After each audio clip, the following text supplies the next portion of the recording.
اللہ تعالیٰ نے تو ساری دنیا کے لیے یہ حکم فرمایا ہے اقرا، پڑھیے، اقرا پڑھیے، اور اقرا کے بعد یہ نہیں فرمایا کیا پڑھیے، بس یہ فرما دیا اقرا بسم ربک الذی خلق خلق الانسان من علق، پڑھیے اپنے اس رب کے نام سے جس نے پیدا فرمایا ہے،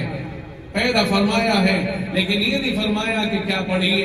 اس کا مطلب یہ ہوا کہ جو چیز پڑھی جانے والی ہے اللہ تعالیٰ نے اسے چھپایا اور پوری دنیا کے اندر اس کو پھیلا بھی دیا، یہ نہیں فرمایا متعین کر کے یہ اور یہ، بلکہ اللہ تعالیٰ نے اسے چھپا کر کے رکھا، بتایا نہیں، لیکن عقل میں ڈال دیا کہ ساری کائنات تیرے سامنے ہے، اور جا بجا اس کی نشاندہی بھی فرما دی ہے اللہ تعالیٰ نے۔ اس لیے عقل مند کو سمجھ میں آ گیا کہ اللہ یہ چاہتا ہے کہ میں نے یہ ساری کائنات پیدا فرمائی ہے، لہذا اس کو پڑھیے، آسمانوں پہ بلندیاں ہیں اس کو پڑھیے، تجھے اوپر کیسے جانا ہے، تجھے زمین میں کیسے اترنا ہے اسے بھی پڑھیے، اسے بھی سیکھیے، تجھے زمین سے پانی کیسے نکالنا ہے اسے بھی سیکھیے، تجھے کھیتی کیسے کرنی ہے اسے بھی سیکھیے۔ تو اللہ تعالیٰ نے ساری چیزوں کی طرف توجہ دلائی ہے انسان کو۔ میں کہتا ہوں کہ ضرورتیں ہیں نا، اس لیے سب چیزوں کی طرف توجہ، مگر ان میں سب سے بلند مقام قرآن کریم کی تعلیم کا ہے۔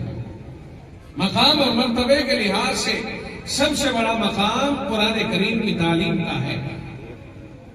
عقیدہ اگر مضبوط نہیں، اشارہ سنیے اللہ کا، اقرا بسم ربک الذی خلق، کیسا لطیف اشارہ ہے۔ توجہ رہے، ڈاکٹر حضرات توجہ فرمائیے، انجینئر حضرات اور بڑے پڑھے لکھے توجہ فرمائیں۔ رب کہتا ہے پڑھیے، اقرا پڑھیے، بسم ربک الذی خلق، اپنے اس رب کے نام کے ساتھ جس نے پیدا فرمایا ہے۔ اس رب نے پہلے ہی اپنے نام کا تصور ڈال دیا کہ تعلیم وہی معتبر ہے جو رب ذوالجلال کا تصور ساتھ لے کر کے چلے، اور اگر رب سے ہٹ کر کے کوئی تعلیم حاصل کرنا چاہے گا اور تعلیم غیر معتبر ہے، اس کا کوئی اعتبار نہیں ہے۔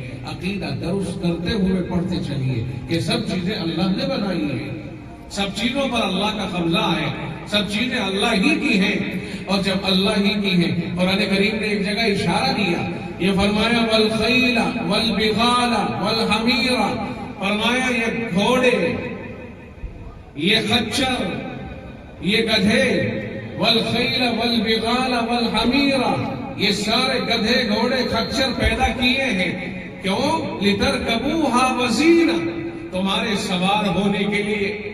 اس دور کی بات ہے جس دور میں قرآن کریم نازل ہو رہا تھا اور بہت کمزور حالات تھے، لوگ پیدل سفر کرتے، گھوڑوں پہ سفر کرتے، گدھوں پہ سفر کرتے، خچروں پہ سفر کرتے، اونٹوں پہ سفر کرتے، اور دو باتیں تھی اس وقت میں، ایک تو یہ تھا کہ وہ سفر کرتے ان سے، دوسرا یہ تھا کہ ان کے اوپر لاد کے اپنا مال ادھر سے ادھر منتقل کرتے، اور ساتھ ہی ساتھ وہ اپنے گھر پہ ان کو باندھتے تو اس سے ان کی زینت اور ان کی بڑائی بھی ظاہر ہوا کرتی تھی۔ جیسے آج کے دور میں کہ صاحب 4 گاڑیاں ہیں فلاں صاحب کے یہاں تو بہت بڑا آدمی ہے کوئی، اس طرح، اور جس طرح آج کے دور میں ٹرک ہیں، مال گاڑیاں ہیں، اور یہ بسیں ہیں آپ کو سوار کر کے لے جاتی ہیں، تو اس وقت میں بھی ان کے 2 کام تھے، کچھ مال کے لادنے کے لیے ہوتے تھے اور کچھ سوار کر کے ادھر سے ادھر منتقل کرنے کے لیے ہوتے تھے، کہ آدمی اگر وہ سفر کرنا بھی چاہے تو نہیں کر سکتا تھا، اگر کرتا تو مشقت برداشت کر کے کرتا۔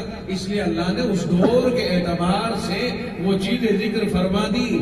میں بہت اہم مضمون آپ کے سامنے لا رہا ہوں، اشارتاً آپ توجہ رکھنا میں کیا کہنا چاہ رہا ہوں۔ قرآن کریم میں کیا کیا فرمایا ہے کہ اللہ نے اس دور کے اعتبار سے وہ چیزیں ذکر فرمائی جو اس وقت کی ضرورت تھی، گدھے، گھوڑے، خچر، اونٹ، آپ کی سواری کے لیے، آپ کا بوجھ اٹھا کے ادھر سے ادھر لے جانے کے لیے، اور آپ کے گھروں کی زینت بننے کے لیے وہ چیزیں اس وقت ذکر کی کر دی گئی۔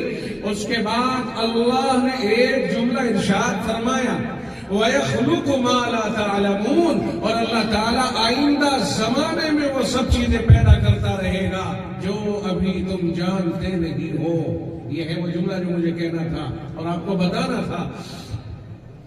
کوئی ہرگز یہ نہ سمجھے کہ سائنٹسٹ بننا عیسائیوں کا ہی مقدر ہے، یا یہودیوں ہی کا مقدر ہے یا مسلمانوں کا مقدر نہیں ہے یا وہ علماء یا قرآن کریم پڑھنے والوں کا مقدر نہیں ہے. نہ قرآن کریم آنے کے بعد انسان سائنٹسٹ زیادہ بڑا بنا ہے.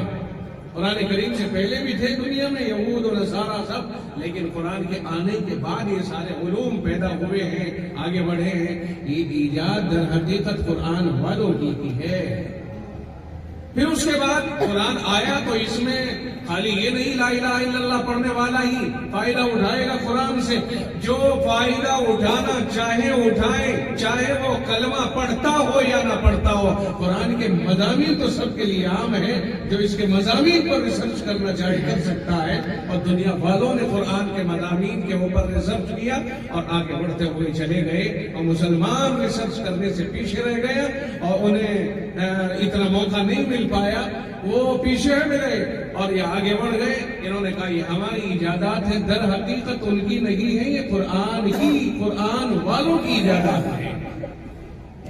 قرآن کریم نے جب یہ کہا والخیل والبغال والحمیر، ایک گدھے گھوڑے خچر لترکبوها، اس لیے پیدا کیے کہ تم ان پر سواری کرو، وزینہ، اور اپنی شان و شوکت بھی ان کے ذریعے بڑھاؤ، زینت بھی حاصل کرو. اور اللہ نے فرمایا وَيَخْلُقُ مَا لَا تَعْلَمُونَ، اللہ آئندہ زمانے میں وہ سب چیزیں پیدا کرے گا جنہیں تم ابھی نہیں جانتے ہو. یہ ایک جملہ قرآن کریم نے ارشاد فرمایا آئندہ. تو ایک تو یہ ہے کہ کوئی دنیا میں تحقیق کرنے والا اور ریسرچ کرنے والا اور سائنس کا طالب علم اور ترقی کرنے کی دوڑ میں لگنے والا یہ نہ سمجھے کہ وہ اس کی ایجاد ہے، بلکہ رب نے خود کہا کہ وہ آئندہ زمانے میں اللہ تعالیٰ وہ سب چیزیں پیدا کرتا رہے گا جنہیں تم ابھی نہیں جانتے ہو. اگر اس دور میں اللہ یہ فرما دیتا یہ جہاز، یہ پانی کے جہاز، یہ ریل گاڑیاں اور یہ اوڈی اور یہ کار اور یہ ٹرک اور یہ اس طرح کی چیزیں، تو کیا اس وقت میں ان باتوں کو آدمی سمجھ پاتا؟ ایسا لگتا کہ یہ ہوا میں تیر برس رہے ہیں. تو اللہ نے جو چیزیں آنکھوں کے سامنے تھی ان کو ذکر کر کے اور ان کی ضرورتوں کا ذکر کر کے اور آئندہ کی چیزوں کا اشارہ کر دیا کہ آئندہ اللہ بہت ساری چیزیں پیدا کرتا رہے گا، انہیں تم ابھی نہیں جانتے ہو. وقت آتا رہے گا اور اللہ تعالیٰ پیدا کرتا رہے گا. تو اس سے یہ سمجھ میں آ رہا ہے کہ قرآن کریم نے اشارے دیے اور انسان کو عقل عطا فرمائی، عقل میں حرکت آئی اور پھر انسان نے محنت کرنی شروع کی، تلاش کرنا شروع کیا کہ جب اللہ نے فرما دیا آئندہ وہ چیزیں بھی پیدا کرے گا جو تم ابھی نہیں جانتے اور یہ بتا دیا یہ اور یہ چیزیں پیدا کر دی، تو اسی انداز کی چیزیں انسان تلاش کرنے لگ گیا. اب تجھے تیز سفر کرنا تو کیسے، تجھے ہواؤں میں اڑنا ہے تو کیسے، یہ سب قرآن کریم کے آنے کے بعد ہوا ہے. قرآن کریم میں آیا وَأَنزَلْنَا الْحَدِيدَ، ہم نے لوہے کو پیدا فرما دیا، فِيهِ بَأْسٌ شَدِيدٌ، اس میں بہت دھاک بھی ہے، وَمَنَافِعُ لِلنَّاسِ، اور لوگوں کے فائدے کی چیزیں بھی ہیں. تو انسان کے دماغ میں ڈال لیا لوہا تلاش کر لیا، پا گیا، مل گیا. اب اس میں دھاک کی چیزیں ہیں تو انسان نے تلوار، توپ، ٹینک، اس طرح کی چیزیں ایجاد کر ڈالی، خنجر، اس طرح کی چیزیں ایجاد کر ڈالی جن میں دبدبا ہے. اگر کسی کے ہاتھ میں تلوار ہے تو سامنے والا اس سے دباؤ محسوس کرے گا. قرآن بتا رہا ہے اور فرمایا اس میں فائدے بھی ہیں. یہ لوہے کی چیز ہے، یہ پائپ لوہے کا ہے، یہ گاڑیاں ٹرینیں لوہے کی ہیں، ان کی پٹریاں لوہے کی ہیں، یہ مشینیں تمہاری لوہے کی ہیں. فرمایا اس میں فائدے بھی ہیں، اس میں دھاک اور دبدبا بھی ہے. انسان کو اللہ نے عقل عطا فرمائی. یہ قرآن کریم کے اندر مضمون ہے. قرآن کریم کے اندر یہ ساری کی ساری چیزیں ہیں. کوئی آدمی چاہتا ہے کنکریٹ کا علم ہے. ابھی دیکھیے ذوالقرنین نے جب بھاگتے بھاگتے ادھر کا سفر ادھر کا سفر ہر جگہ کا سفر کیا تو ایک قوم نے شکایت کی کہ یہ یاجوج و ماجوج ہمیں آ کے تنگ کرتے ہیں اور اس پہاڑ کے بیچ میں، دو پہاڑوں کے بیچ میں جو رستہ ہے یہاں سے آتے ہیں. چنانچہ انہوں نے کہا اچھا لاؤ، یہ قرآن کریم بتا رہا ہے آتونی زبر الحدید، لاؤ لوہا، لاؤ لوہے کی تختیاں لاؤ. پھر انہوں نے لوہا اکٹھا کیا، اسے آگ میں تپایا، ہٹ دے کے پانی کی طرح پگھلایا اور پھر دونوں طرف فریم لگا کے ان کے اندر ڈالا اور پھر وہ فریم کے بیچ میں رکھا سوکھ گیا، خشک ہو گیا، پختہ ہو گیا۔ قرآن کریم نے جسے سد اسکندری کہا وہ ٹوٹ نہیں سکتی ہے، اتنی مضبوط۔ قرآن کریم میں آج اگر کوئی RCC اور اس طرح کے پلر کھڑے کرتا ہے کہ ہاں میں اس میں پائپ کے ذریعے سے اور RCC سے مضبوط ستون کھڑا کر دوں، قرآن کریم نے اس کا اشارہ پہلے ہی دے دیا ہے۔ علوم قرآن کریم، کرشی کے علوم، یہ کھیتی باڑی کے علوم قرآن کریم کے اندر ان کے اشارے موجود ہیں۔ رب کہتا ہے انتم اشد خلقا ام السماء بناها رفع سمكها فسواها واغطش ليلها واخرج ضحاها والارض بعد ذلك دحاها اخرج منها ماءها ومرعاها۔ اللہ نے زمین سے پانی نکالا اور زمین سے چارہ نکالا، متاعا لکم ولانعامکم، تمہارے اور تمہارے جانوروں کے کھانے کے لیے۔ انسان کو عقل دی، اس نے کھدائی شروع کی، جوتائی شروع کی، اس نے ساری چیزوں کو اللہ نے اسے بتا دیا، عقل میں ڈال دیا، اس نے نکال لیا، اس نے ساری چیزیں نکال لی زمین سے۔ تو بتانا مجھے یہ ہے کہ یہ قرآن کریم ہی کی برکت ہے، یہ ساری چیزیں قرآن کے آنے کے بعد ہمیں دستیاب ہوئی ہے۔ دنیا میں اگر آسمانوں کی بلندیوں پہ انسان اڑ رہا ہے تو قرآن کی برکت سے، زمین میں اگر گھس رہا ہے قرآن کی برکت سے، دریاؤں میں اگر تیر رہا ہے قرآن کی برکت سے۔